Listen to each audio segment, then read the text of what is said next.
store in Stockbridge, Georgia. And get this, 8 months after she opened that beauty bar salon, the young black entrepreneur went on to open a nail school. You go, girl.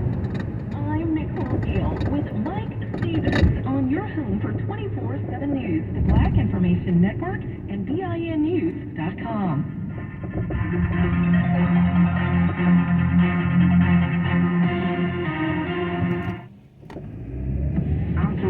Which maybe you didn't know. The township of Allensworth, California, near Bakersfield, was created in 1908. The location boasted fertile soil and ample supply of water and was along a railroad corridor. By 1912, many successful small businesses existed, and there was a school district. The Oakland Sunshine reported that the township generated $5,000 a month. The community was thriving. Maybe you didn't know that Allensworth, California, was an all-black township, the first of its kind. It was founded by Colonel Allen Allensworth and a group of other black men intended to create a refuge away from oppression and wishing to become self-reliant. Allensworth numbered around 300 residents at its peak. The problem was salt creek and ancient water table led to trickle water problems. The township's population dwindled away until it was just 70. Allensworth is now memorialized as Colonel Allensworth State Historic Park, featuring a number of historic early 20th century buildings, including the Colonel House. A yearly rededication ceremony is held to commemorate the original vision of the Allensworth Island. I'm Street Low on BIN. The power of information. Black news here and now. Bay Area, BIN 910. I'm Natasha Williams on your home for 24/7 News, San Francisco's BIN 910.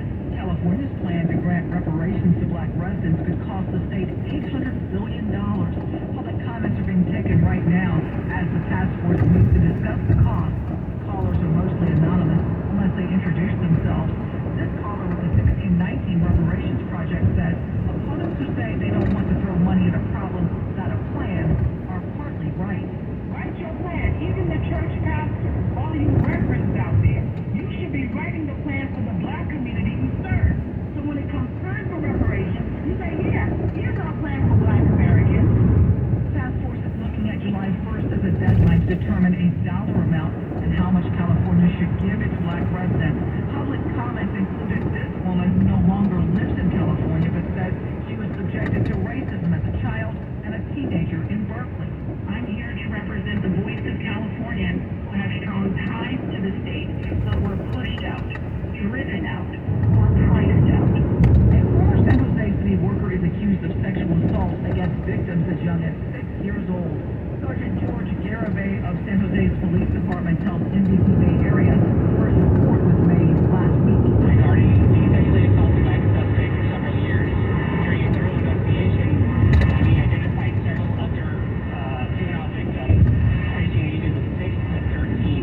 Police announced Alberto Neveres was arrested last week for sexually assaulting 3 girls he knew at a home. He worked with the homeless as a community activity employee. The longtime executive director of the San Jose Police Association has been federally charged for allegedly attempting to sell illegal drugs. Retired independent police auditor African-American Cordell tells NBC Bay Area what that charge means. Collateral damage, embarrassment, but there's a little more. I think SJPOA needs to respond to the community and answer some questions. I hope that they are transparent when they do so. Federal prosecutors say Joanne Segovia of the San Jose Police Officers Association is accused of ordering and distributing thousands of opioids and other pills. Oakland police are hoping they've solved the case of 18 armed robberies. Officers arrested 4 suspects saying they terrorized innocent people by pistol whipping them and stealing personal items. All the crimes happened on the east side over the last 3 months, usually at night while the victims were out for a walk. Most were men between the ages of 18 and 65. Police say they did recover some of the property. And a critical water shortage is unfolding in the Bay Area. Everyone in Benicia is being told to conserve after a hilltop collapse near Interstate 680 damaging a water line. An alert posted recently says all homes, businesses, schools, and hotels must cut water use by 40%. The city will assess the water from Lake Herman while repairs are underway. And that's a look at what's happening around the Bay Area. On social media, follow the BIN on Instagram, Facebook, and TikTok at Black Information Network and on Twitter at BlackInfoNet. I'm Natasha Williams on your home for 24/7 News, San Francisco's BIN 910. The United Negro College Fund is one of the nation's leading advocates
something that I feel all female athletes should be able to have contractually. The Black Information Network celebrates you every month, but especially during Women's History Month.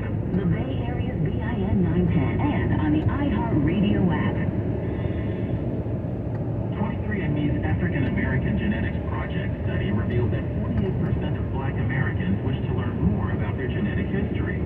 Since many 23andMe profiles contain health information, it's important for customers to trust that their information will be secure. We asked 23andMe's Chief Privacy Officer, Jackie Cook, how the company ensures that customers' data is kept private. I start with the fact that we will never share your genetic information with parties like healthcare providers or insurance companies, employers, or third-party marketers without or at explicit consent. End of story, full stop. That's just not something we do. But in addition to our privacy practices and the choices that we give our customers, we also have a robust security system in place to protect your data. To learn more about DNA privacy policies, visit 23andme.com. 23andMe is a proud founding partner of the Black Information Network. A special thank you to Geico Insurance. A proud founding partner who shares and supports the mission of the Black Information Network. The opinions, beliefs, and viewpoints expressed in this commentary are those of the author and do not necessarily represent those of BIN and its founding partners and employees. I'm Mo Kelly on BIN with your 2-minute warning. Administrators at a Wisconsin elementary school stopped a first-grade class from performing a Miley Cyrus and Dolly Parton duet, supposedly promoting LGBTQ+ acceptance because the song had rainbows in it. Students at Higher Elementary School in Waukesha had prepared a rendition of Rainbow Land for their spring concert, but school officials struck the song from the lineup last week.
riders for bad boys and bad girls, and a video review on infill shifts. More tweaks to the pitch clock and other rules could be made once the regular season gets underway. That's going to have as demonstrable an effect on the game as the pitch clock does. NBC's Dan Patrick Show, baseball writer Jeff Pazan. I think that the pitch clock going to be the biggest change in Major League Baseball, perhaps since integration. And I don't know that I can find one. If you haven't seen a baseball game with a pitch clock yet, once you do, you're going to be like, how in the hell did they go this long without it? It's going to take a lot of time in spring training and even in April for guys to get used to this, but I think once they do, the effect on the game is going to be enormous and enormously positive. And the value of Major League Baseball franchises is going up. Trey Thomas has the details on this story. According to Forbes, average MLB team value increased 12% over the past year to $2.32 billion,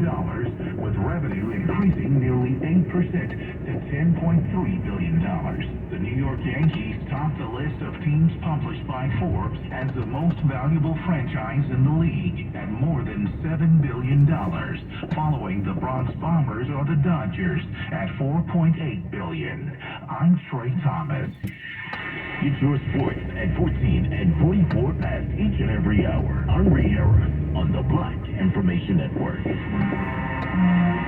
Ernest Bynum Jr. was a prominent figure in Zanesville, Ohio, where he was nicknamed Fireman Ernie. Ernest served in the United States Air Force before moving back to Zanesville and joining the local fire department. During his time as Fireman Ernie, he became a fire arson investigator, an Ohio State fire safety instructor, and the International Association of Firefighters Local 88 president of the Zanesville Fire Department, an entrepreneur with Bynum Trucking and Computer Lifeline Inc. He was a mentor to many young men and women, and after retiring from the fire department in 1993, he served as the city's Parks and Recreation Director for 20 years. He also continued to serve his community through multiple organizations and boards. Ernest Bynum Jr. died on January 2nd, but not without leaving behind a legacy as a trailblazer and a key figure in Zanesville's history. And that's the fact. I'm Frankie Darcel on the Black Information Network.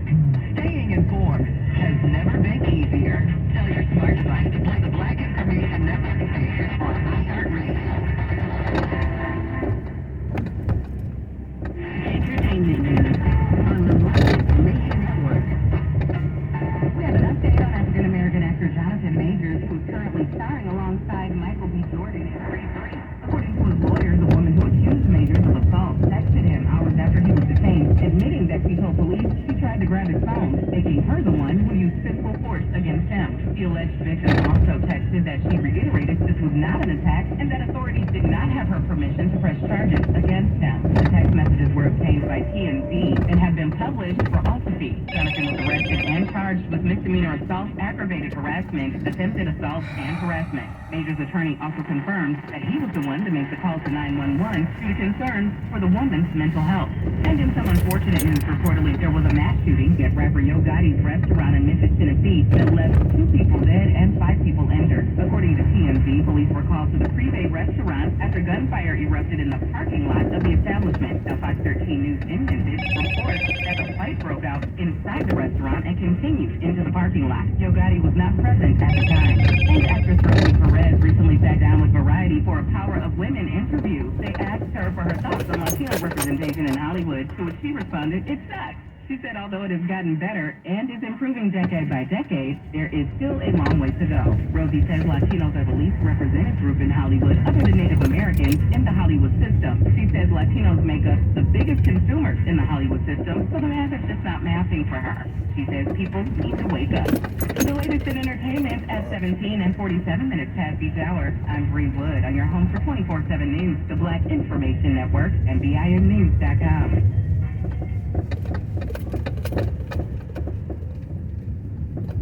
This is a BIN Finance Report.